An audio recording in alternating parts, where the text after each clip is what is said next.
Pada zaman dahulu kala, di sebuah desa yang damai, hiduplah seorang janda tua bernama Mbok Srini. Suaminya telah meninggal lama, sehingga Mbok Srini hidup secara sendiri, dan ia bekerja keras mengurus rumah tangga, bercocok tanam, dan mencari kayu bakar.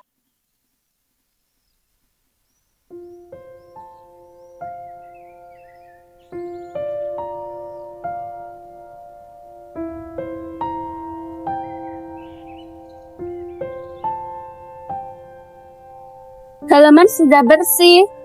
Setelah ini aku akan memasak. Tapi mencari kayu bakar dulu.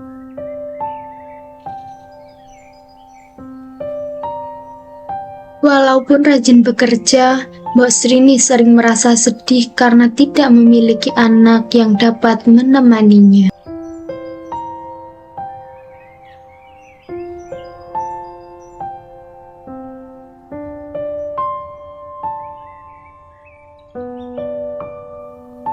Ya Tuhan, alangkah sepinya hidupku.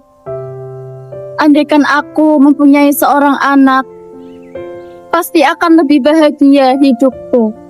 Mbok Srini kemudian berjalan menuju hutan untuk mencari kayu bakar.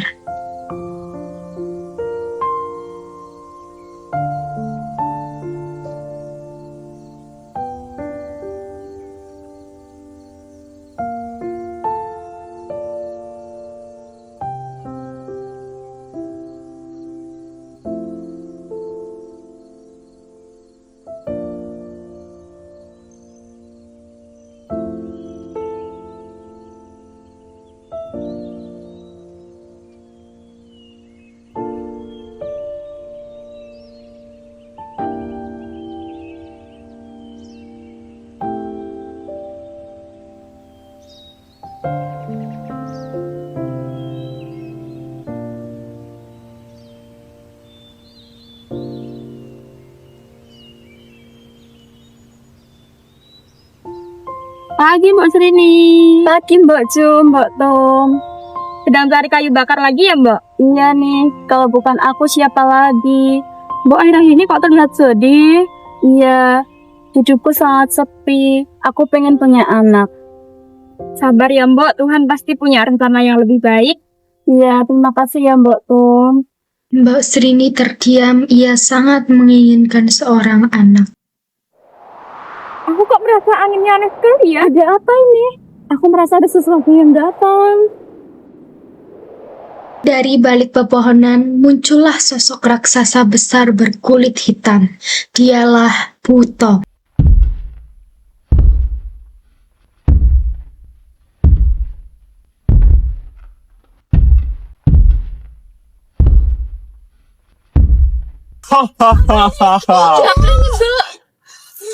Siapa kau? Akulah, Buto.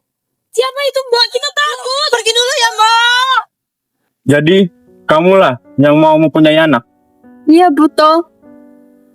Baiklah, aku akan mengabulkan permintaanmu. Benar kau? Bagaimana caranya? Tanamlah biji timun ini, dan kamu akan mendapatkan seorang anak. Terima kasih Buto. Tetapi, ada syarat. Apa syaratnya? Pada saat anak itu berusia 17 tahun, kamu harus mengembalikannya kepadaku. Baiklah. Demi memiliki seorang anak, aku setuju. Baiklah, jangan mengingkari janjimu. Baik Buto. Buto Ijo pergi meninggalkan Mbok Srini. Dengan penuh harapan, Mbok Srini menanam biji mentimun emas itu di ladangnya.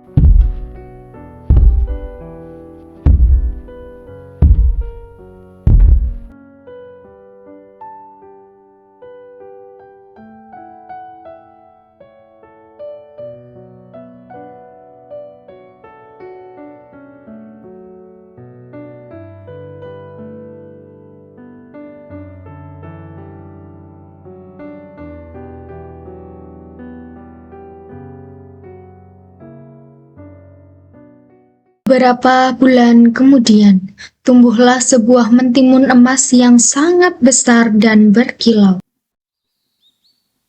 Ada apa ini?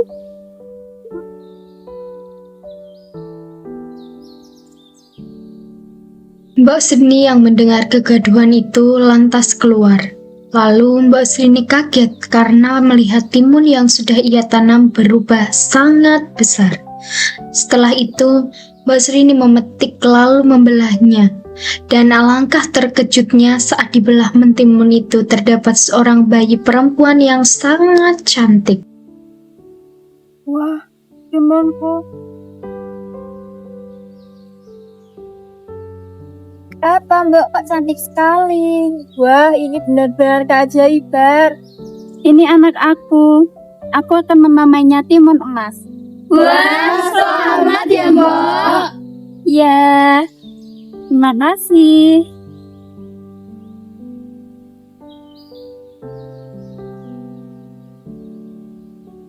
Sejak saat itu, Mbok Srini merawat Timun Mas dengan penuh kasih sayang. Tahun demi tahun berlalu, Timun Mas tumbuh menjadi gadis yang rajin, baik hati, dan disukai oleh banyak orang.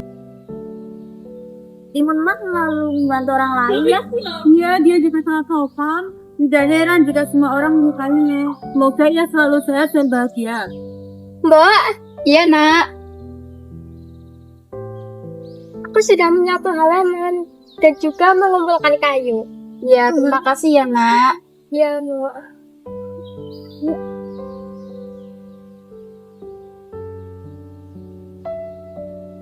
Timun Mas selalu membantu orang lain ya? Dia juga sangat sopan. Pantas saja semua orang menyukainya. Semoga ia selalu sehat dan bahagia. Namun, semakin besar Timun Mas, semakin gelisah hati Mbok Srini karena teringat janji yang pernah dibuatnya kepada Sang Buto. Mbok, mengapa akhir-akhir ini Mbok sering melamun? Nggak apa-apa, Nak.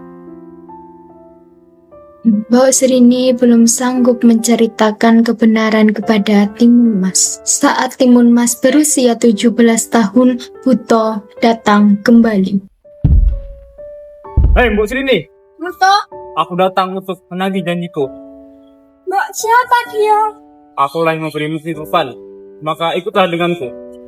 Apa maksudnya? Maafkan Ibu, Nak.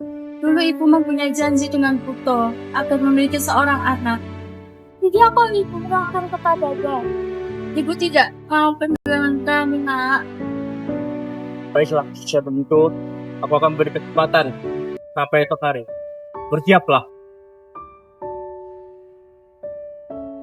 Mbok, jangan sedih ya, Mbok. Kita cari solusinya sama-sama. Iya, Nak. Buto pergi. Malam itu, Mbok Srini mencari pertolongan kepada seorang pertapa sakti.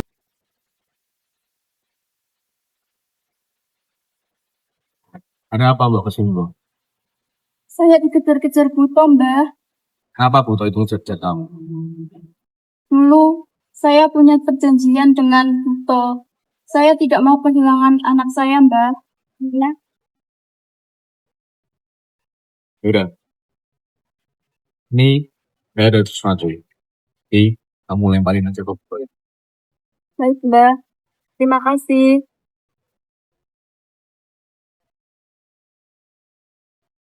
Pertapa memberikan 4 bungkusan ajaib. Dok, Timun Mas. Iya, Mbok. Kenapa? Ini ada jarum, biji timun, terasi, dan garam. Apa gunanya ini, Mbok? Gunakan saat kamu dalam bahaya ya, Dok. Baik, Mbok.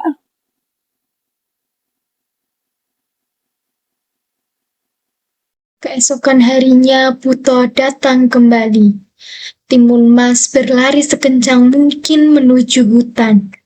Timun Mas menaburkan biji mentimun, seketika timun tumbuh ladang mentimun yang sangat lebat.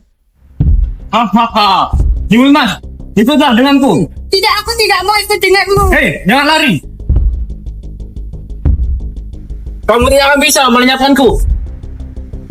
Timun Mas melempar jarum, jarum berubah menjadi hutan bambu yang runcing dan rapat.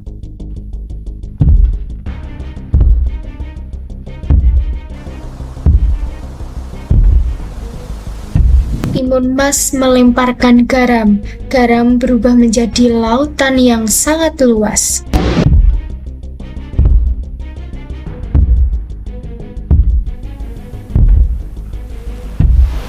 Timun Mas melempar terasi. Terasi berubah menjadi rawa lumpur yang sangat dalam. Buto terjebak dan semakin tenggelam. Buto akhirnya tenggelam dan tidak pernah muncul lagi.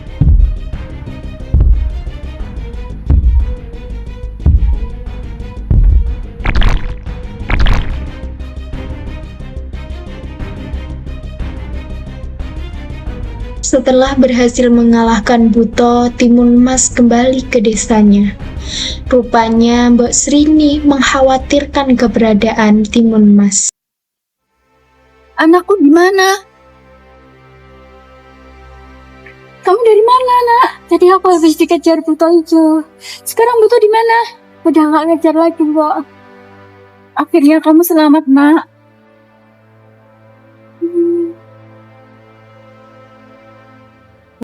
Dari kisah Timun Mas, kita belajar bahwa keberanian, kecerdikan, kerja keras, dan doa akan membantu menghadapi kesulitan. Kebaikan pada akhirnya akan mengalahkan kejahatan.